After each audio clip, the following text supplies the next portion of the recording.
स्वागत है हमारे उत्कर्ष क्लासेज पे।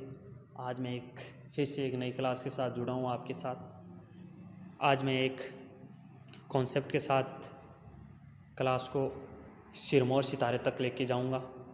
और क्लास स्टार्ट करने से पहले एक छोटी सी रिक्वेस्ट है आपसे, यदि वीडियो को लाइक नहीं किया तो लाइक करो, सब्सक्राइब करो, ठीक है।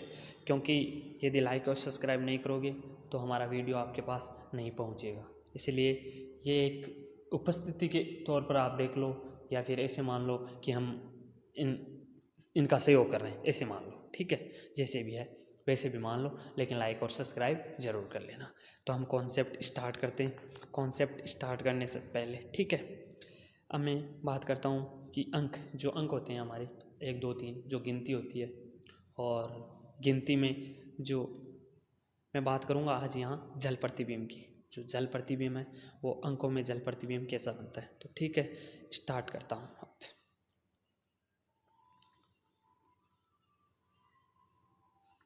ये बहुत ही अच्छा टॉपिक है। इससे 3 या 4 क्वेश्चन राजस्थान पुलिस में देखने को मिलेंगे आपको, ठीक है। 3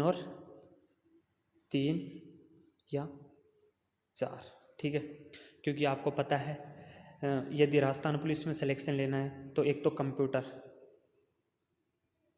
कंप्यूटर जिस बंदे का और या जिस भाई का भी यदि कंप्यूटर अच्छा है और प्लस में रीजनिंग, जिस बंदे की कंप्यूटर और रीजनिंग अच्छी है वो स्टूडेंट डेफिनेटली एग्ज़ाम निकाल के ले जाएगा, ठीक है। तो देखो वो कैसे निकालता है एग्ज़ाम, क्योंकि क्लास में बना रहोगे तभी तो आपको रीजनिंग आएगी, और रीजनिंग उसी को आती है जो क्लास में बने रहता है, अंतिम तक बने रहना। और आपका मैं बड़ा भाई हूँ, आप एक बार विश्वास कीजिए, विश्वास करके क्लास को अंतिम छोर तक ले जाइए। यदि क्लास में आपको कुछ समझ में नहीं आता है तो आप बिल्कुल बेझिझक स्किप करके चले जा सकते हो, ठीक है। और यदि आपने लाइक किया है तो आप डिसलाइक कर सकते हो। यदि आपके क्लास समझ में नहीं आ रही है और कुछ आपने ऐसा नहीं महसूस किया कि नहीं यार ये क्लास लेने के बाद में कुछ हासिल नहीं हुआ, तो आप स्किप कर सकते हो क्लास को, ठीक है। देखो अब मैं स्टार्ट करता हूँ। तो देखो, क्योंकि गिनती कितनी होती है आपको पता है, गिनती कितनी होती है, 1 2 3 4 5 6 7 8 9, बस ओनली गिनती इतनी होती है। अब हमें यह देखना है कि यह है जल प्रतिबिंब में ये अंक है जो कैसे दिखाई देते हैं, ठीक है। अब तो देखो मैं एक जल है, ये मान लो कोई जल है, ठीक है। ये मान लो जल है, ठीक है। जल में यहाँ 1 रखा हुआ है, ऊपर 1 रखा हुआ है, ऐसे मान लो। और एक घर का उदाहरण देता हूँ, यदि आप स्नान करते हो तो जो बाल्टी होती है हम स्नान करते हैं उसमें पानी डालते हैं, तो उसमें यदि पानी स्तर होने के बाद में आप यदि झुक के देखना तो आपको पता लग जाएगा कि ये जल प्रतिबिंब कैसे दिखाई देता है अंदर। जब हम उस जल में यदि हमारी परछाई देखते हैं तो वो कैसी दिखाई देती है, ठीक है। तो ये बताऊँ कैसे दिखाई देगी, ये मान लो जल है तो ये ऐसे दिखाई देगी, ऐसे, ठीक है, ऐसे दिखाई देगी। ये अक्सर है। अब मैंने 1 की बात कर ली, प्रत्येक अक्षर के बारे में बताऊंगा आपको। अब मैं 2 की बात करता हूँ, ठीक है, 2 की बात करता हूँ। 2 ये मान लो, अब ये है, मैंने एक उदाहरण लेके बता दिया। अब ये है, क्या है, ये एक जल है, और जल में 2 कैसे दिखाई देगा, ओनली ऐसे हो जाएगा, क्योंकि जो देखो कैसे दिखाई दे रहा है। अब यदि इसको उल्टा करोगे, यदि आपको यदि परछाई देखनी है तो यदि फ़ोन को भी आप उल्टा करोगे, जो भी जिस फ़ोन में आप वीडियो देख रहे हो, यदि फ़ोन को उल्टा करोगे तो वो 2 एकदम से आपको सही दिखाई देंगे, ठीक है। तो ये उल्टा होगा। अब मैं 3 की बात कर लेता हूँ, 3 की बात करता हूँ। प्रत्येक अक्षर की बात करूँगा, यहाँ प्रत्येक अक्षर की बात करूँगा, ठीक है। अब मैं 4 की कर लेता हूँ, 3 की बात करता हूँ। 3 में कोई परिवर्तन नहीं होगा, जैसा है वैसा का वैसा रहेगा, क्योंकि ये तीनों एक 3 है जो ऊपर से खिसका के नीचे करेंगे ना तो कोई प्रभाव नहीं होगा। लेकिन यहाँ देखो, यहाँ यदि मैं दर्पण की बात करूँ, ये इस साइड में मान लो दर्पण लगाया हुआ है, तो ये क्या हो जाएगा, ये ऐसे बनेगा 3, तो दर्पण और इस जल में आपको डिफरेंट करना आना चाहिए, कॉन्सेप्ट आपका क्लियर है तो एक भी क्वेश्चन आपका गलत नहीं होगा। मैं वादा करता हूँ आपसे, रीजनिंग में एक भी क्वेश्चन आपका गलत नहीं होने दूंगा, ठीक है। तो क्लास तक अंतिम तक बने रहिए। अब मैं आपको अगली संख्या के पास लेके चलता हूँ। अगली संख्या हम देखते हैं, अगली संख्या का ये वाटर इमेज कैसे बनता है। अब मैं बात करता हूँ 4 की। 4 आप ऐसे लिखते हो, यहाँ मान लो ये जल प्रतिबिंब है, ठीक है। तो यदि इसको ऐसे देखोगे तो ये ऐसा हो जाएगा, ओनली उल्टा होगा, उल्टा हुआ ना, ये जल में ऐसे दिखाई देता है। और इसको यदि मैं दर्पण की बात करता हूँ तो दर्पण में ओनली खिसकेगा, मैंने कल भी बताया था, ओनली खिस सकता है, तो ये ऐसे दिखाई देगा। दोनों में डिफरेंट करना सीखो। ये तो थी संख्या की बात। अब मुझे लग रहा है कि संख्या में तो आपको यदि मैंने 4 संख्या बताई, 4 संख्या में आपको समझ में आ गई होगी संख्या। तो अब मैं आगे बताता हूँ आपको, जो अल्फ़ाबेट होती है हमारी, अल्फ़ाबेट होती है ABCD, उसके बारे में बात करेंगे, ठीक है। तो वो होती है A B C D E F G H I J K L M N O। इतने में ही आप समझ जाओगे, ये तो होती है आपकी अल्फ़ाबेट ABCD होती है, ठीक है। अभी इसका हमें पता है ABCD आती है, क्योंकि कंपटीशन के एग्ज़ाम की तैयारी कर रहे हो तो ABCD तो आती है, सभी को आती है, क्योंकि अभी यदि क्लास में एंट्री करते हैं तो ABCD सिखाते हैं तो आपको। लेकिन ये पता नहीं है क्योंकि जल में कैसे दिखाई देती है, दर्पण में। देखो कॉन्सेप्ट क्लियर होना चाहिए, क्योंकि देखो या तो आपको कन्फ्यूज आप क्वेश्चन में क्या हो गए, दर्पण में यार कैसे दिखाई देती है, यार जल में यार कैसे दिखाई देती है। तो दोनों में डिफरेंट करना सीखो। तो मैं दोनों के बारे में बताऊंगा आपको, ठीक है, साथ में बताऊंगा, साथ में। देखो ये A है, ठीक है, ये A है, ठीक है, ये A है, A है, ये दर्पण है और ये जल है, ठीक है। आपको बताऊंगा, मैंने आपसे वादा किया है, यदि आप इस क्लास से कुछ हासिल नहीं करते हो तो मैं आपसे गारंटी के साथ कह सकता हूँ, आप अंतिम तक बने रहिए ओनली। आप मुझे पता है कुछ ना कुछ हासिल करके जाओगे। यदि मैं दर्पण की बात करता हूँ तो दर्पण में A सेम दिखाई देगा, जैसा है वैसे का वैसा। लेकिन मैं जब जल की बात करता हूँ तो ये ओनली उल्टा हो जाएगा। ये A लिखा है मैंने, ये थोड़ी देखो A लिखा होता है, ऐसे लिखते हैं, तो ये A का उल्टा हो जाएगा, ऐसे यू आकार का उल्टा A हो जाएगा। तो आपको पता चल गया कि A दर्पण में तो कैसे दिखाई देता है और जल में कैसे दिखाई देता है। एक मैं उदाहरण बता देता हूँ। यदि व्यक्ति, मान लो आप खड़े हो तो पैरों के बल तक खड़े हो, तब तक आप सिंपल तरीके से खड़े हो, लेकिन जो सर होता है उसके बल पर खड़ा हो और पैर ऊपर कर लो, वे हालत होती है ABCD में A अक्षर की, ठीक है। तो उदाहरण मैंने दे दिया, उदाहरण से आपको कॉन्सेप्ट भी समझ में आ गया होगा। अब मैं बात करता हूँ B की। एक अक्षर समझाऊंगा, एक अक्षर। आपको एक छोटी छोटी गलती करते हैं ना, मैं ऐसे नहीं करूँगा कि मैंने क्वेश्चन करवा दिया और क्वेश्चन में पूरा कॉन्सेप्ट क्लियर हो। क्वेश्चन से क्लियर होता है लेकिन इतना नहीं होता। जब कॉन्सेप्ट आपको आता है तो क्वेश्चन तो अपने आप ही लगा दोगे। क्वेश्चन तो आपका काम होता है क्वेश्चन करना, क्योंकि प्रैक्टिस आप करोगे ना। प्रैक्टिस का मतलब होता है आप प्रैक्टिस करोगे तो क्वेश्चन तो अपने आप निकाल लोगे, ये आपकी प्रैक्टिस है। लेकिन यदि मैं यहाँ क्वेश्चन करवाऊँगा तो आप प्रैक्टिस क्या करोगे? समझ रहे हो आप मेरी बात? ठीक है। अब मैं बात करता हूँ B की। ये B है, इसमें एक दर्पण लगाते हैं, ये कोई दर्पण,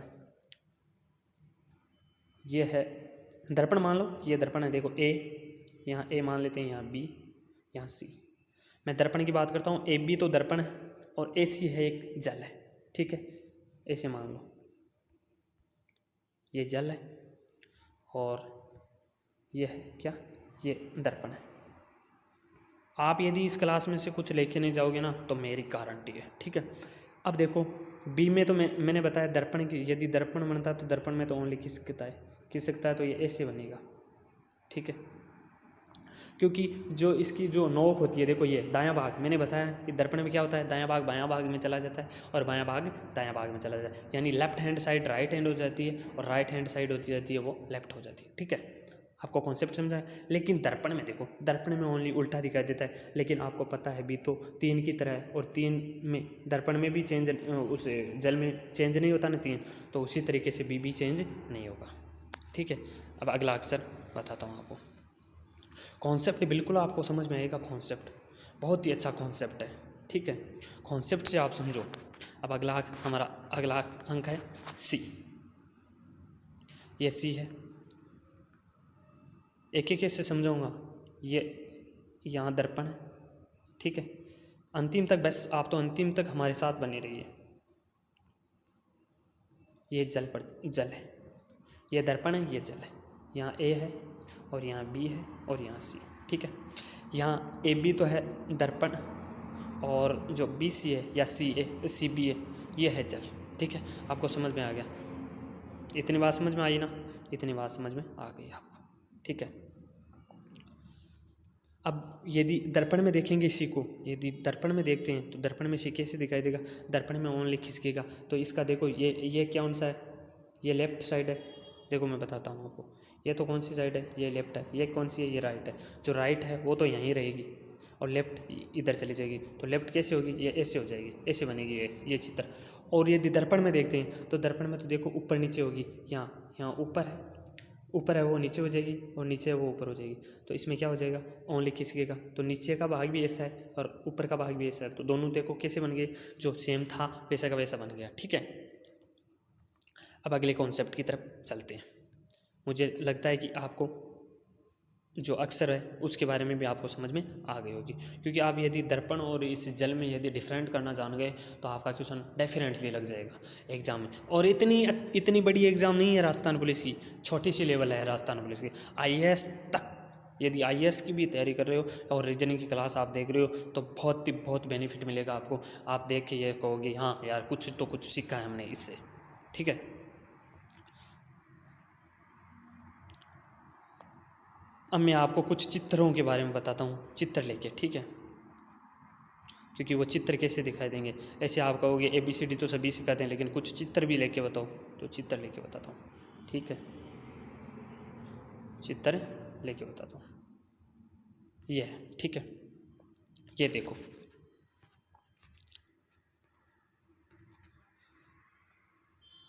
ये 90 डिग्री है। ठीक है, उदाहरण के तौर पर ये 90 डिग्री है। यहाँ क्या है? यहाँ 60 डिग्री है। ठीक है, यहाँ 60 डिग्री है। ये तो है क्या है? ये तो है दर्पण, PQ मान लो, PQ। यहाँ क्या है? कलर चेंज कर देता हूँ। यहाँ क्या है? यहाँ एक दर्पण है R, और Q इसमें हम लगा लेंगे। ठीक है, तो देखो पहले तो क्या है, यदि ये दर्पण में आएगा तो दर्पण में ऐसे बनेगा। जो इसका दायां भाग है वो बायां मुड़ जाएगा, तो 90 डिग्री का कोण तो यहाँ बनेगा। 60 का बनेगा पास में, तो 60 इधर, तो हो गया ना, दायां भाग बायां चले। लेकिन देखो बच्चों, लेकिन मेरे प्यारे भाई दोस्तों, लेकिन देखो यदि दर्पण की बात करते हैं, ठीक है, यदि नहीं सॉरी जल की बात करते हैं, तो जल की बात करते हैं तो जल में कैसे दिखाई देगा? जल में ये ऐसे दिखाई देगा। ठीक है, जल में ये कैसे दिखाई देगा? जल में ये ऐसे दिखाई देगा, ऐसे दिखाई देगा। अब इसमें कौन सा, जो 90 डिग्री का कौन तो कहाँ बनेगा? यहाँ बनेगा, और 60 डिग्री का कौन कहाँ बनेगा? यहाँ बनेगा। ये जल प्रतिबिंब है और ये दर्पण प्रतिबिंब है। मुझे लग रहा है कि ये आपको समझ में आ रहा होगा। ठीक है, आ रहा ना? चित्र है उससे समझ में आ गया। अब मैं एक छोटा सा उदाहरण लेके बताता हूँ आपको। ठीक है,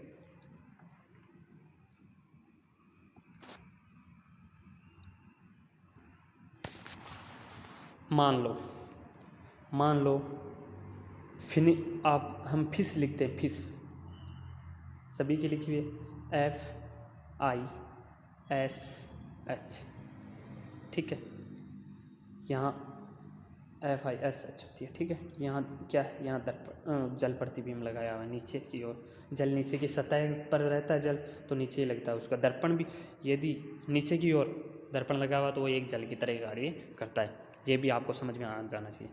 तो मैं बता देता हूँ, मैंने बताया कि जल में क्या होता है, उल्टा होता है, तो ऐसे होगा, ठीक है, ओनली उल्टा। आई में कोई चेंजिंग नहीं आएगी, आई है जैसे का जैसा रहेगा, ठीक है। एस में क्या हो जाएगा, एस में उल्टा होगा तो जो देखो ऐसा ऐसा एस बन जाएगा, एच में कोई परिवर्तन नहीं आएगा। तो ये देखो जल में तो बनता है क्या, जल में तो बनता है एफ उल्टा आई सेम है, आई क्योंकि आई में तो कोई चेंजिंग नहीं आता, एच सेम। अब मैं बात करता हूँ दर्पण की। दर्पण में ये जो फिश होती है वो कैसे, फिश की स्पेलिंग है वो कैसे दिखाई देती है, ठीक है। आपको मुझे आशा है कि ये इतनी तक समझ में आ गई होगी। यदि वीडियो समझ में आ रहा है तो छोटी सी आपको पता ही है कि ये ज़रूर बता देना चाहिए कि हाँ मुझे समझ में आ रहा है, तो लाइक कर देना, ठीक है। अब मैंने जल में बता दिया, अब बताएंगे किस में, अब दर्पण में बताएंगे। FISH यहाँ लगाया हुआ है क्या, यहाँ दर्पण लगाया हुआ है, दर्पण में बताते हैं। तो F ओनली खिसकेगा, मैंने बताया ओनली खिसकता है, जो दायां भाग है वो बायां भाग में चला जाता है। आई तो खिसकेगा तो ओनली सेम टू सेम खिसकेगा, ठीक है। एस खिसकेगा तो क्या बनेगा, एस ऐसे बनेगा, H। तो मैंने बताया क्या हुआ, इसमें ओनली 3 अक्षर तो जो दर्पण में बन रहे थे वैसे के वैसे इसमें, सॉरी जल में बन रहे थे वैसे के वैसे दर्पण में बन रही है। कहने का मतलब क्या है, मैंने यही उदाहरण क्यों लिया, आप समझ रहे हो। ये उदाहरण मैंने इसलिए लिया क्योंकि देखो आई दर्पण में भी ऐसे ही दिखाई देता है और आई जल में भी ऐसे ही दिखाई देता है, और एस दर्पण में भी ऐसे दिखाई देता है और जल में भी ऐसे दिखाई देता है। देखो समझने वाली चीज़ है ये। इसका मतलब ISH दर्पण में और जल में सेम इमेज बनाता है। मुझे आशा है कि ये क्लास अच्छी लगी होगी, और मुझे लग रहा है यदि अंतिम तक आप बने रहे होंगे तो कुछ सीखने को भी मिला होगा, और यदि कुछ सीखने को नहीं मिला है तो अगली क्लास और देखना। अगली क्लास देखने के बाद में आपको कुछ ऐसा लगेगा कि हाँ कुछ न कुछ हमने पिछली क्लास में सीखा है, क्योंकि आप यदि बार बार देखोगे इस वीडियो को तो ही समझ में आएगा। क्योंकि जो स्टार्टिंग कर रहे हैं, जो रीजनिंग की स्टार्टिंग कर रहे हैं, जिसको रीजनिंग आती नहीं है, वो एक बार वीडियो देखने से उसको समझ में नहीं आएगी। एक बार देखने से उसको ऐसे लगेगा यार क्या देख रहे हैं, लेकिन फिर से देखेगा तो उसको ऐसा लगेगा हाँ यार कुछ न कुछ हमने सीखा है। तो ठीक है।